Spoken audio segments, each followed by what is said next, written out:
ಫ್ರಿಡ್ಜ್‌ನಲ್ಲಿ ಎಲ್ಲ ಆಹಾರವನ್ನು ಇಡಲು ಸರಿಯಾಗುವುದಿಲ್ಲ. ಕೆಲವು ಆಹಾರಗಳನ್ನು ಫ್ರಿಡ್ಜ್‌ನಲ್ಲಿ ಇಟ್ಟರೆ ರುಚಿ, ಪೋಷಕಾಂಶ ಅಥವಾ ಗುಣಮಟ್ಟ ಕಡಿಮೆಯಾಗಬಹುದು. ಇಲ್ಲಿವೆ ಫ್ರಿಡ್ಜ್‌ನಲ್ಲಿ ಇಡಬಾರದ ಕೆಲವು ಆಹಾರಗಳು. ಆಲೂಗೆಡ್ಡೆ ಪೊಟಾಟೋಸ್ ಫ್ರಿಡ್ಜ್‌ನ ಚಳಿ ಆಲೂಗೆಡ್ಡೆಯಲ್ಲಿರುವ ಸ್ಟಾರ್ಚ್ ಅನ್ನು ಸಕ್ಕರೆಯಾಗಿ ಬದಲಾಯಿಸುತ್ತದೆ. ಇದರಿಂದ ರುಚಿ ಬದಲಾಗುತ್ತದೆ ಮತ್ತು ಬೇಯಿಸಿದಾಗ ವಿಚಿತ್ರ ರುಚಿ ಬರುತ್ತದೆ. ಶೀತವಿಲ್ಲದ ಒಣ ಮತ್ತು ಕತ್ತಲಾದ ಜಾಗದಲ್ಲಿ ಇಡುವುದು ಉತ್ತಮ.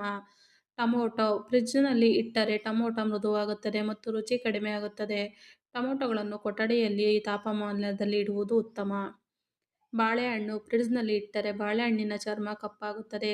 ಪಕ್ವವಾಗುವ ಪ್ರಕ್ರಿಯೆ ನಿಧಾನವಾಗುತ್ತದೆ. ಹೊರಗಡೆ ತಾಪಮಾನದಲ್ಲಿ ಇಡುವುದು ಉತ್ತಮ.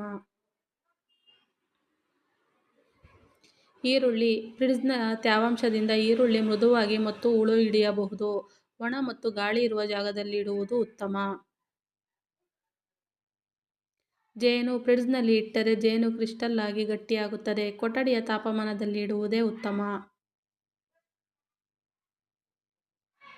ಮೊಟ್ಟೆಗಳನ್ನು ಫ್ರಿಡ್ಜ್‌ನಲ್ಲಿ ಇಡುವುದು ಸಾಮಾನ್ಯವಾಗಿ ಉತ್ತಮ. ಇದರಿಂದ ಅವು ಹೆಚ್ಚು ದಿನ ತಾಜಾ ಇರುತ್ತವೆ ಮತ್ತು ಬ್ಯಾಕ್ಟೀರಿಯಾ ಬೆಳವಣಿಗೆ ಕಡಿಮೆಯಾಗುತ್ತದೆ. ಫ್ರಿಡ್ಜ್‌ನಲ್ಲಿ ಇಡುವ ಲಾಭಗಳು: ಮೊಟ್ಟೆ ಹೆಚ್ಚು ದಿನ ತಾಜಾ ಇರುತ್ತದೆ, ಸುಮಾರು 2 ರಿಂದ 3 ವಾರಗಳವರೆಗೆ ಇರುತ್ತದೆ. ಬ್ಯಾಕ್ಟೀರಿಯಾ ಬೆಳವಣಿಗೆ ಕಡಿಮೆಯಾಗುತ್ತದೆ.